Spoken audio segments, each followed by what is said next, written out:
안녕하십니까, 김주성입니다. 함께 읽는 성경 말씀 시작합니다. 오늘 아침 읽을 말씀은 고린도후서 12장입니다. 제목은 부득불 자랑하노니. 사도 바울이 고린도 교회를 다시 만나기에 앞서 부득불 자랑하노니 라는 말을 합니다. 고린도 교회 안에 사도 바울에 대한 비난과 불신이 얼마나 안 좋은 영향을 미치고 교회를 뒤흔들었는지 모릅니다. 바울은 자신이 겪었던 고난과 경험까지도 말할 만큼 신경을 쓰고 있습니다. 그 이유는 고린도 교회를 위함이었지 바울 자신을 위함이 아니었습니다. 교회가 하나님의 일꾼에 대하여 비난을 하면 그 파장이 얼마나 큰지 모릅니다. 바울은 그 파장을 무력화해야 하는 무거운 사명을 가지고 있었습니다. 고린도후서 12장 1절부터 21절까지 낭독합니다. 무익하나마 내가 부득불 자랑하노니 주의 환상과 계시를 말하리라. 내가 그리스도 안에 있는 한 사람을 아노니 그는 14년 전에 셋째 하늘에 이끌려간 자라. 그가 몸 안에 있었는지 몸 밖에 있었는지 나는 모르거니와 하나님은 아시느니라. 내가 이런 사람을 아노니 그가 몸 안에 있었는지 몸 밖에 있었는지 나는 모르거니와 하나님은 아시느니라. 그가 낙원으로 이끌려가서 말로 표현할 수 없는 말을 들었으니 사람이 가히 이르지 못할 말이로다. 내가 이런 사람을 위하여 자랑하겠으나 나를 위하여는 약한 것들 외에 자랑하지 아니하리라. 내가 만일 자랑하고자 하여도 어리석은 자가 되지 아니할 것은 내가 참말을 함이라. 그러나 누가 나를 보는 바와 내게 듣는 바에 지나치게 생각할까 두려워하여 그만두노라.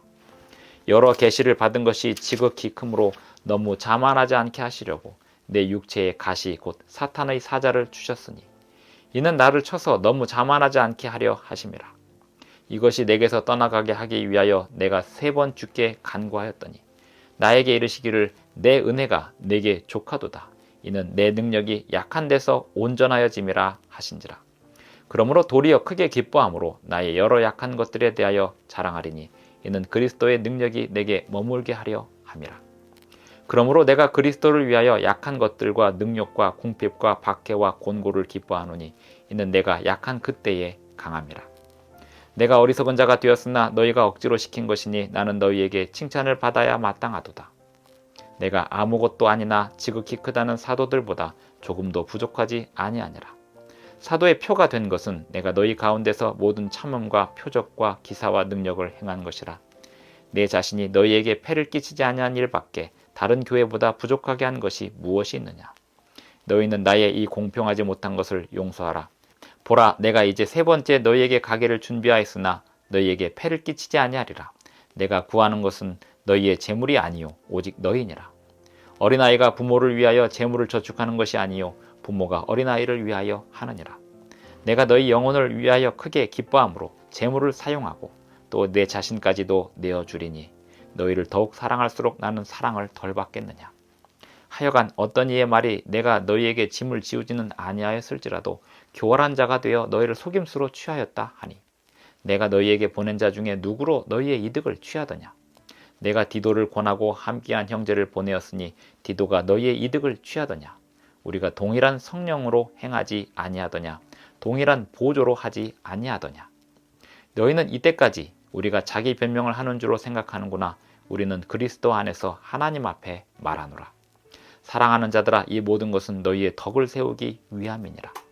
내가 갈 때에 너희를 내가 원하는 것과 같이 보지 못하고 또 내가 너희에게 너희가 원하지 않는 것과 같이 보일까 두려워하며 또 다툼과 시기와 분냄과 당짓는 것과 비방과 수군거림과 거만함과 혼란이 있을까 두려워하고 또 내가 다시 갈 때 내 하나님의 나를 너희 앞에서 낮추실까 두려워하고 또 내가 전에 죄를 지은 여러 사람의 그 행한 바 더러움과 음란함과 호색함을 회개하지 아니함 때문에 슬퍼할까 두려워하노라. 고린도후서 12장 1절부터 21절까지 낭독하였습니다. 고린도 교회 안에 사도 바울에 대한 비난과 수군거림이 일어난 일이 얼마나 심각한 영향을 미쳤는지에 대하여 우리는 고린도 전서와 후서를 계속해서 읽으면서 알 수 있습니다. 고린도서 12장에서 끝내 바울이 자기가 경험한 셋째 하늘에 이끌려갔던 자에 대한 이야기까지도 조심스럽게 꺼낼 만큼 고린도 교회를 향한 바울의 자기 변호가 매우 적극적으로 이루어지고 있습니다. 왜 이렇게까지 해야 했을까요? 바울은 고린도 교회를 끝까지 포기하지 않으려 했습니다. 고린도 교회 안에 있는 바울에 대한 수군거림과 비난은 고린도 교회를 뒤흔들 만큼 매우 안 좋은 영향을 끼치는 것이었습니다. 그게 그렇게 중요한 일이었을까요? 교회가, 성도들이 말씀을 전하는 하나님의 일꾼에 대하여 비난하고 수군대는 것이 교회에 얼마나 안 좋은 영향을 미치는지에 대하여 우리는 고린도 전서와 후서를 읽으면서 알 수 있습니다. 바울에 대한 수군거림, 그것을 잠재우기 위하여 바울은 최선을 다하고 있습니다. 11절부터 21절까지 나오는 내용에 보면 내가 어리석은 자가 되었으나 너희가 억지로 시킨 것이니 나는 너희에게 칭찬을 받아야 마땅하도다. 이런 말까지 하고 있습니다. 그리고 고린도 교회 안에는 바울이 고린도 교회로부터 생활비를 전혀 받지 않았지만 교활한 방법으로 생활비를 얻어냈을 것이다 라고 추측하는 사람까지도 있었던 모양입니다. 내가 너희에게 보낸 자 중에 누구로 너희의 이득을 취하더냐?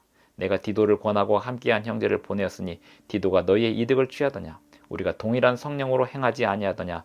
동일한 보조로 하지 아니하더냐? 이 정도로 오해를 받았음에도 불구하고 바울은 고린도 교회의 성도들에게 후한 연보를 하라고, 풍성한 연보를 하라고 다시 한번 강조하기까지 하였습니다.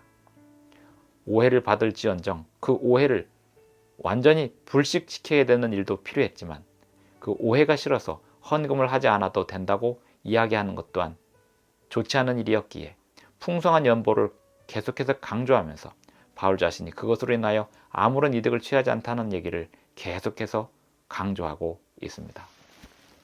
결국은 바울이 고린도 교회를 끝까지 포기하지 않고 있음을 보여주고 있습니다.